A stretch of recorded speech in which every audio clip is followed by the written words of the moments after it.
Hello, everyone. Thank you so much, Dr. Laila. Your speech was lovely as well as Dr. Saima's.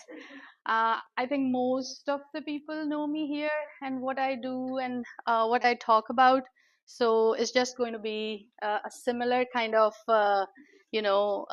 emphasis on the talk about heart health and diabetes, uh, healthy living, and how to approach life. Yes, these are very most important things. But I just shared a quote from Charlie Munger on my social media platform yesterday that he lived up to nearly 100, and he died recently. He's one of the biggest investors in the history.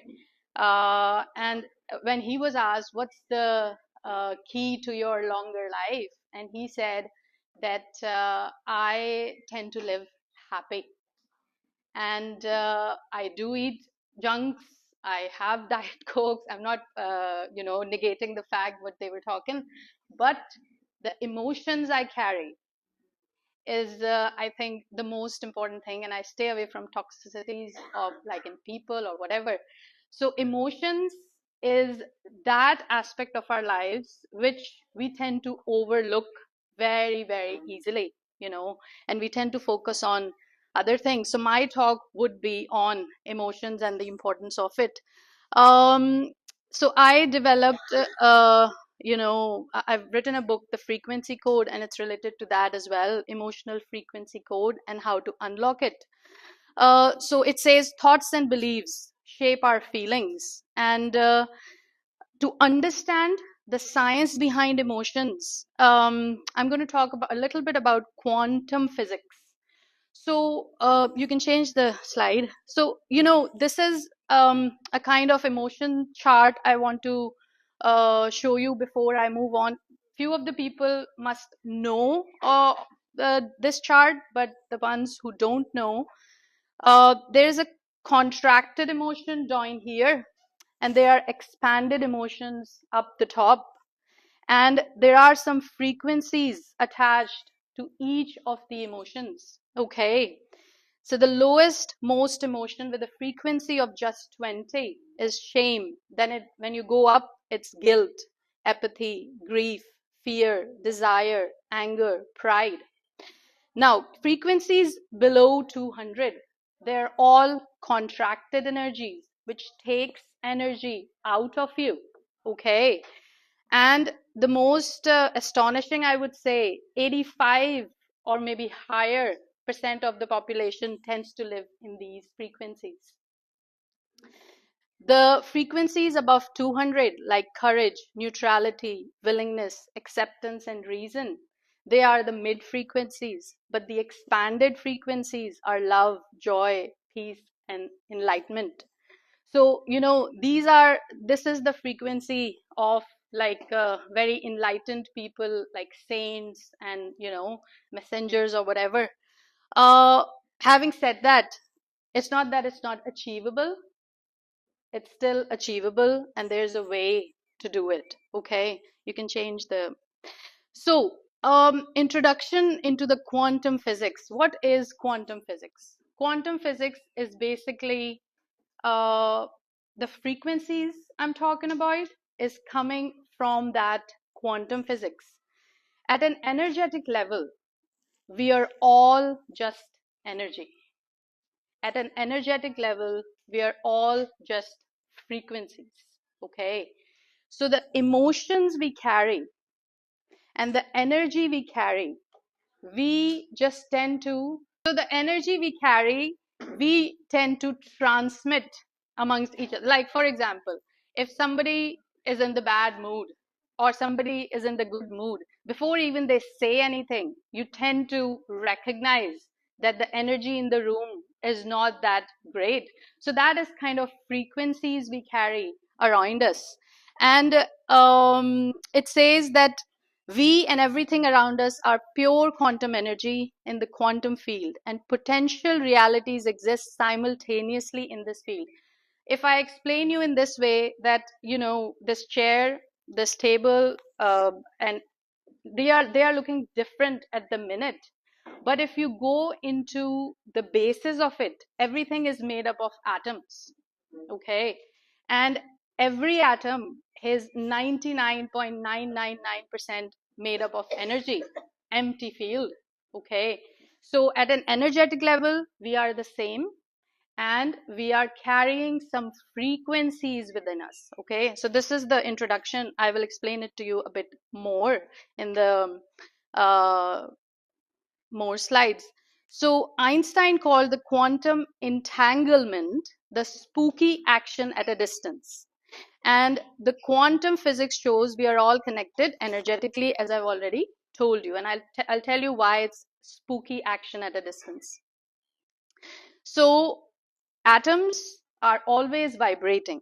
So we are pure vibrating energies. And in the ancient time, the Mayans used to greet each other. They used to say lakek. Hopefully, I'm pronouncing it correctly. So they say, I am another yourself. So we are all one, okay, at the energetic level. I cannot emphasize that even more. So, and the energies we are carrying, we only consciously process 2000 out of 40 billion bits of information each millisecond. And there's an entire universe beyond our conscious awareness. Um, Now, the things going on beyond our knowledge, so how can we control it if we don't even know what's happening around us, how the frequency world and the emotions world happens, and how do we need to control around it? So they say there is a term called entrainment. What is entrainment? You, like me and you, are matching energy at the minute. If our frequencies don't align, you can't even see me, you can't even hear me, because the things we perceive is with our five senses. You know, the five senses: we see, we hear, we touch, we smell, we taste. Yeah. And if something is not perceived by our senses, we don't tend to see it, we don't tend to feel it. But it doesn't mean it's not there. It still means it is beyond our perception of our five senses, but it's still there. Okay. And that frequency, that emotions, that positive or negative energy, if we know about it, we can still control it. If we know about it, we can still practice into our relationships, into our lives, into our life decisions. If we tend to carry our own emotions in a positive way, we can affect the whole life in a better way, and apply that principle into our relationships. Now, if you go back to the previous slide, so entrainment, how does that work? Matching another's energy is called entrainment, and we are constantly influenced by and influencing others' energetic frequencies. That is entrainment. We don't even know, but we are matching and influenced by the other person very easily. Our energetic frequency is determined by thoughts and feelings, conscious or unconscious, or energetic influence from others. Like what your energy may be saying about your surroundings. So it is very easily to get affected by your energy. Next. So how does this energy transfer? Like, it's an example of a tuning fork. I don't know how many of you have seen the tuning fork. When the tuning fork, when you struck on this tuning fork, the energy transfers and the other tuning fork starts vibrating on its own without even touching. So that is the frequency going and coming across through that. This is how the humans also work. Our energies, consciously, unconsciously, are transmitting between us. So we match energy just like tuning forks do.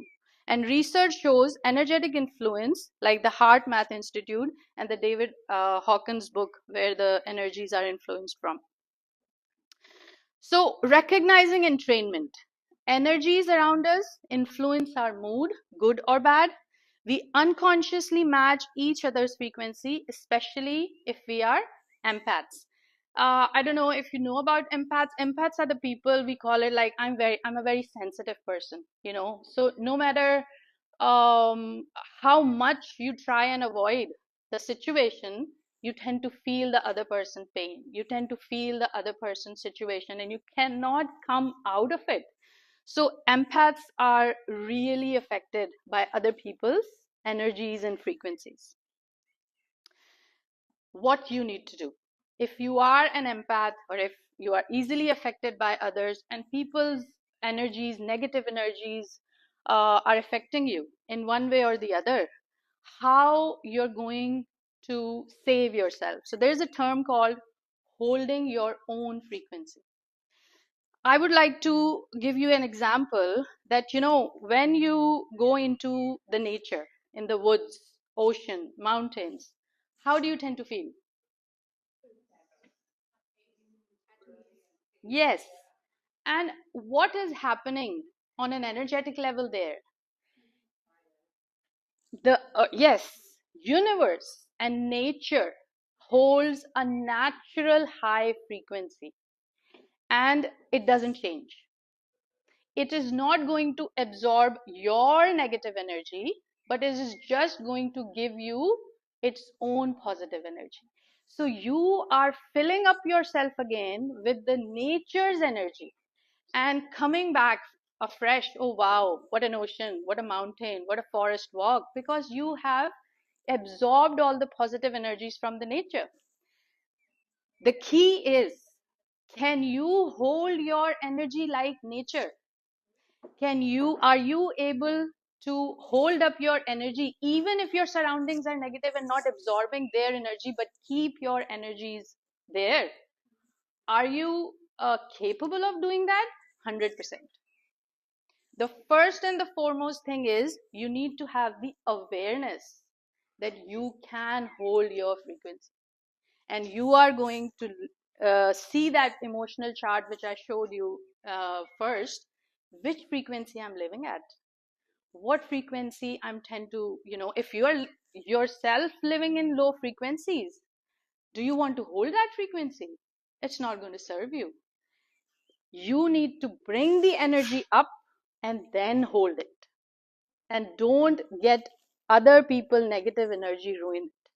I'm not saying that you're going to be in your positive energies all the time, no, but research says if you're able to hold the positive energy, the frequencies above 200, even 51% of the time a day, you're winning the game. So it's not about perfection, it's just about, yes, keep awareness and keep trying to move up the scale of emotions. So holding your frequency, learning to set and hold your own frequency is key to co-creating your reality. Why are we doing this even? Like, why do we need to hold the frequency? If you go up and then, so before, yeah, before I talk about this, I would like to know why. I would like to tell you, why do we need to do this? If you're living in a low frequency, most of your day, most of your week, your month, your entire life, and you're thinking that my life is not getting better, and then the result is that you're blaming the other person. My life is this because of the other person, my life is this because of that experience, my life is this because of this. You are not taking responsibility, and you are not acknowledging the fact that it is not outside which is going to make your life better. It is actually here inside which can make your life better. You know, take the responsibility, aware of your energies, and you can co-create your reality. You know, our creator has given us that power. And sorry.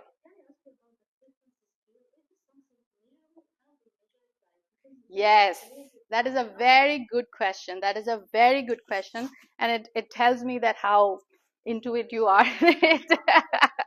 So, David R. Hawkins used to measure the frequency of each and everything around him. You know, the people, the emotions, the animals, the food even. So there are high frequency food and there are low frequency food. The food these two girls were talking about, they have, high frequency. Yes, yes. So healthy foods have high frequency, so everything is made up of energy. So yes, it is measurable. There is he used to have a some meter kind of, from which he used to measure the freak. I would love to get that, seriously. So yes, so before important yeah. So how you're going to apply that entrainment, entanglement in your life?